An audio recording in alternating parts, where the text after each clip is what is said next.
রাজধানীর সচিবালয়ে আজ সকাল থেকে চলছে নজিরবিহীন তৎপরতা। অর্থ মন্ত্রণালয়ের করিডোরে একের পর এক জরুরি বৈঠক, পে কমিশনের দপ্তরে চলছে দ্রুতগতির কাজ। কারণ একটাই, দেশের প্রায় 15 লক্ষ সরকারি কর্মচারীর ভাগ্য নির্ধারণকারী সেই দলিল এখন চূড়ান্ত পর্যায়ে।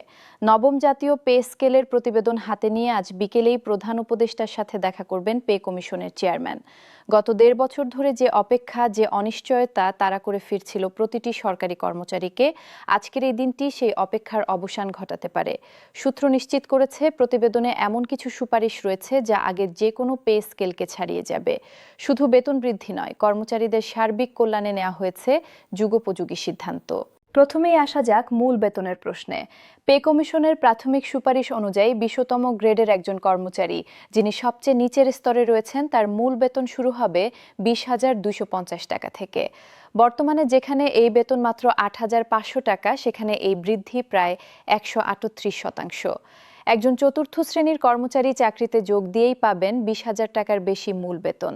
এর সাথে যুক্ত হবে বাড়ি ভাড়া ভাতা, চিকিৎসা ভাতা এবং অন্যান্য সুবিধা। উচ্চতর গ্রেডের কর্মকর্তাদের ক্ষেত্রেও বেতন কাঠামোয় আসছে উল্লেখযোগ্য পরিবর্তন। নবম গ্রেডের একজন কর্মকর্তার মূল বেতন শুরু হতে পারে 45,000 টাকা থেকে, যা বর্তমানে 22,000। প্রথম শ্রেণীর কর্মকর্তা অর্থাৎ প্রথম থেকে চতুর্থ গ্রেডে যারা রয়েছেন, তাদের বেতন কাঠামোও হবে আকর্ষণীয়। সচিব পর্যায়ে কর্মকর্তাদের মূল বেতন 1 লাখ টাকা ছাড়িয়ে যেতে পারে বলে ইঙ্গিত পাওয়া যাচ্ছে। তবে শুধু মূল বেতন বৃদ্ধি নয়, এবারের পে স্কেলের সবচেয়ে আলোচিত বিষয় হলো ভাতা কাঠামোর সংস্কার। বাড়ি ভাড়া ভাতা, যা বর্তমানে মূল বেতনের 45 থেকে 50%, তা বাড়িয়ে 55 থেকে 60% করার প্রস্তাব রয়েছে। রাজধানী এবং বিভাগীয় শহরগুলোতে যেখানে বাড়ি ভাড়া আকাশ ছোঁয়া, সেখানে এই বৃদ্ধি কর্মচারীদের জন্য স্বস্তিদায়ক হবে। চিকিৎসা ভাতার ক্ষেত্রেও আসছে বড় পরিবর্তন। বর্তমানে যেখানে একজন কর্মচারী 500 থেকে 1,500 টাকা চিকিৎসা ভাতা পান, নতুন স্কেলে তা বাড়িয়ে 2,000 থেকে 5,000 টাকা করার সুপারিশ করা হয়েছে। করোনা মহামারীর পর স্বাস্থ্য খাতে ব্যয় বৃদ্ধি বাস্তবতা মাথায় রেখে এই সিদ্ধান্ত নেওয়া হয়েছে। যাতায়াত ভাতা এবং উৎসব ভাতার ক্ষেত্রেও রয়েছে ইতিবাচক খবর। উৎসব ভাতা, যা বছরে 2 বার দেওয়া হয়, তার পরিমাণ বাড়ানোর পাশাপাশি তা প্রদানের পদ্ধতিতেও সহজীকরণ আনা হচ্ছে। যাতায়াত ভাতা নির্ধারণে এলাকাভিত্তিক পার্থক্য রাখা হচ্ছে। রাজধানী এবং মেট্রোপলিটন এলাকার জন্য যাতায়াত ভাতা হবা বেশি।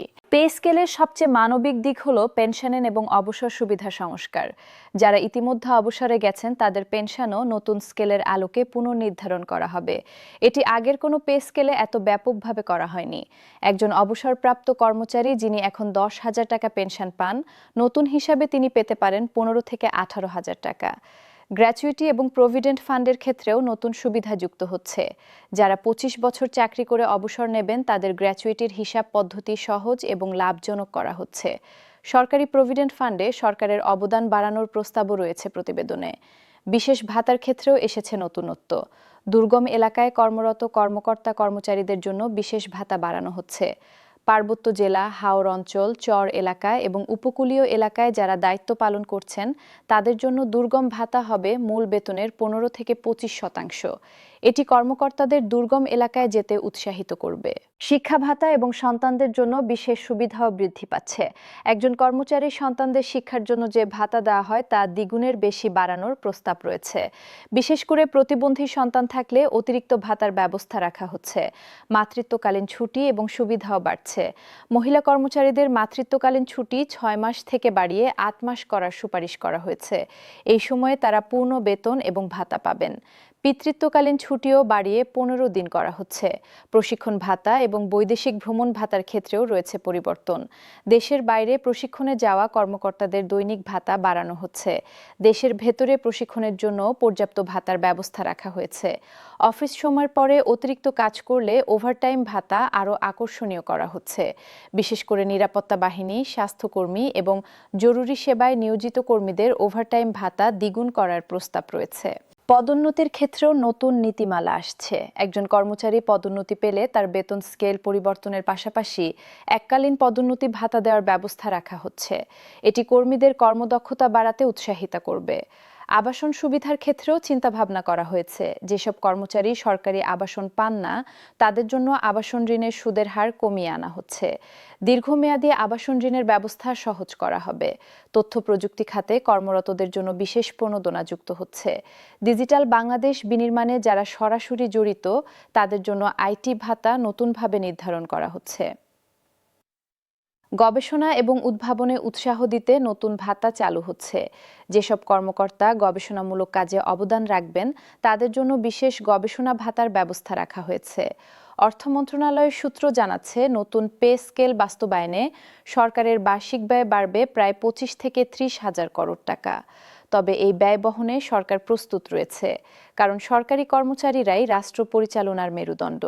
তাদের সন্তুষ্টি এবং কর্মদক্ষতা নিশ্চিত করতে এই বিনিয়োগ অপরিহার্য। পে কমিশনের চেয়ারম্যান আজ বিকেলে প্রধান উপদেষ্টার কাছে এই প্রতিবেদন হস্তান্তরের পর শুরু হবে চূড়ান্ত পর্যালোচনা।